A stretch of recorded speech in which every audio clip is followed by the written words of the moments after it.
Hello and welcome to another Canadian channel feature. Today I'm going to be doing a book review on one of the most powerful books in the self-development category. This book has sold over 100 million copies worldwide. When I was in college, a professor handed me this book and that book changed my life forever. The book was Think and Grow Rich by Napoleon Hill. I quickly read the book in about 2 days and then I kept reading it over and over again. The book was originally published during the Great Depression in 1937, and since then it has sold over 100 million copies, making it one of the top-selling books of all times. Pretty much every successful person from that generation up until now view the book as outlining the keys to success. One of my mentors, Bob Proctor, uses terminology in this book for all his seminars and states that it is this book that made him a successful person and transformed his life from an office cleaner to a serial entrepreneur. This book originated when Napoleon Hill was doing research on what made successful people successful for an article he was writing. He had a chance to interview Andrew Carnegie, one of the richest and the most powerful men in the world at that time. Carnegie was so impressed with Hill that he gave him the task of interviewing and following closely the life of other successful men and women. Hill's compilation of research and interview took 25 years. During those years, he studied and interviewed over 500 of the most successful people in the world, mostly made available because of Carnegie's influence. Hill would interview Henry Ford, Alexander Graham Bell, Albert Gates, Thomas Edison, Luther Burbank, William Taft, John D. Rockefeller, and many others. I will be highlighting some key elements of the book and also have a wrap-up at the end of this video. The author Napoleon Hill worked closely with a man named W. Clement Stone. The two eventually wrote a book together called Success Through a Positive Mental Attitude. W. Clement Stone became the mentor to Jack Canfield. Canfield was a major contributor to the movie The Secret, in which he mentions Stone several times and credits his mentor for passing him along the secret to him. I can't stress enough of how powerful this book is. It should be required reading for anyone who aspires to any amount of success. Now to the introduction of the book. Napoleon Hill claims to have learned the secret from none other than Andrew Carnegie. When he internalized the secret, he made it his life's mission to develop it and share it with others. In over 25 years of research, he analyzed and interviewed the world's richest men in search of common philosophy.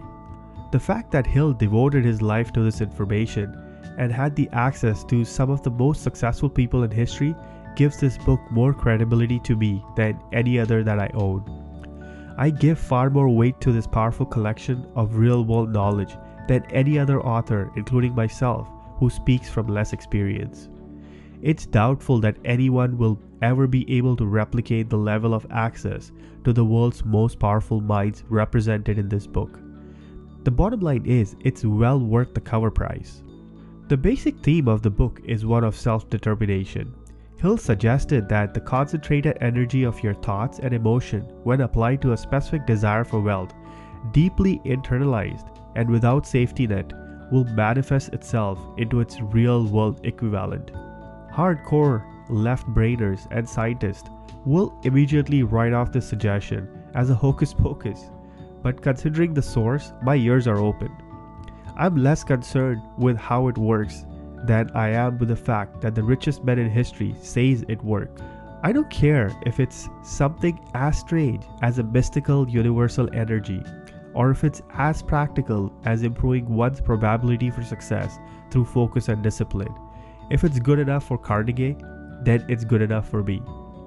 One concept that stood out to me on my second reading is Hill's emphasis on focused desire. He suggests to write down a specific amount of money that you want by a specific time and what you'll give in exchange for it. To me, this is a contrast from what I've been taught in the past. The practice of setting many goals in many different aspects of life and many different intervals. I like the idea of focusing all of your energy and mental power into one goal. Hill suggested that in order to set the gears of secret in motion, you have to first convince your subconscious to faithfully believe in your goal without any ounce of doubt. The best way to do this, according to Hill, is to repeat your goal statement over and over to yourself, at least twice a day, until your subconscious accepts this as a reality. What if what's Napoleon Hill and the authors of Secrets are right, and the secrets to success is as simple as repeating a few words over and over to yourself until you believe it's true? Isn't it worth a try? It worked for Bob Proctor, Les Brown, Mahatma Gandhi. It actually even worked for me. Why couldn't it work for you? Just think of the massive number of people who don't even have the discipline to repeat a few words to themselves for 15 minutes a day, even if it means missing out on the success. Think of how many people will start out with great enthusiasm by following Hill's suggestion, but will get bored of practice after a week or two. Are you really going to let go of your live stream because you get bored? Following are the key elements of the book. Number 1, desire. Napoleon Hill states the first lesson of how to become wealthy by talking about how badly you need to desire it and how to get it to that point. Number 2, faith. In chapter 3, he talks about faith and how you need it to take the necessary steps to achieve success. Number 3, autosuggestion.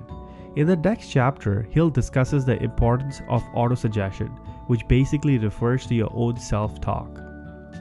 Number 4, specialized knowledge. In chapter 5, you learn about specialized knowledge and how to acquire it in a way that helps you become more likely to succeed. Number 5, imagination. Napoleon Hill then talks about imagination. Many people don't use it enough for productivity and goal achievement. Number 6, organized planning. Organized planning is another important pattern that you find in successful people, and this is discussed in depth by the Hill in this book. Number 7, decision. You will also learn how to make decisions like successful people do, making you more likely to achieve wealth in the future. Number 8, persistence. One thing most successful people have in common, as observed by Napoleon Hill, is a persistence to keep going when faced with challenges, failures, and bumps in the road. Number 9, mastermind. Another thing many people fail to use effectively that wealthy people do is mastermind. A mastermind is basically when you have a group of intelligent, like-minded people you can go to for guidance. Number 10, sexual attraction. Sexual attraction is covered in chapter 11 and how it can actually help you become more successful if properly used with motivation. Number 11, subconscious mind. Your subconscious mind may be one of the most important factors covered in this entire book. Hill shows you how to plant a seed in your subconscious mind to help you automatically behave and make progress like a successful person. Number 12, the brain. How the brain actually works is also covered in this book. Hill talks about how much your brain is fed and how much you can use it to achieve wealth. Number 13, sixth sense. The sixth sense is almost unexplainable phenomenon that Napoleon Hill describes in the last lesson of this book. He shows you how to go about tapping into what you deem as a sort of infinite intelligence. Now, the most important aspect of this video is the takeaways from this book. Number 1, know exactly what you want. If it's money, know the exact amount of money that you want. Number 2, determine what you intend to give in return for the money or the goal that you would like to achieve. Number 3, set a definite date for getting that money or achieving the goal. Number 4, create a definite plan with the steps to achieve your goal and begin at once. Do not wait for the perfect time because there will be no perfect time. Number 5, write a clear, concise statement of the amount of money you would like to acquire or the goal you would like to achieve. Include the date by which you would like to get the money, what you intend to give in exchange for the money, and describe your plan for getting it. Number 6, twice each day, read your statement aloud before you go to sleep and immediately after you rise in the morning. As you repeat the statement, see yourself already having the money or having achieved the goal. Bring your desire to life.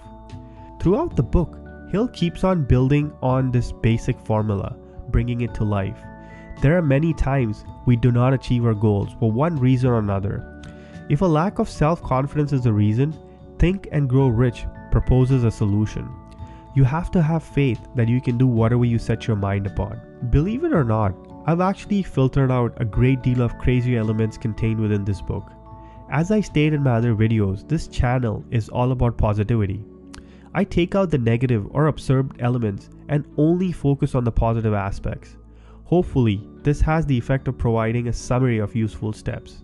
While I may not consider all of Mr. Hill's conjecture and embellishments to be valid in light of modern scientific knowledge, I believe there is an enormous value in the key principle of the power of the subconscious mind. Since the writing of this book, science has confirmed the author's claim that the subconscious mind directs far more of our life than we realize. To my knowledge, the practical steps in this book for harnessing that power are the best available. Thank you for watching this week's video. I would love to hear your comments or feedbacks. This is Canadian Channel signing off. Peace.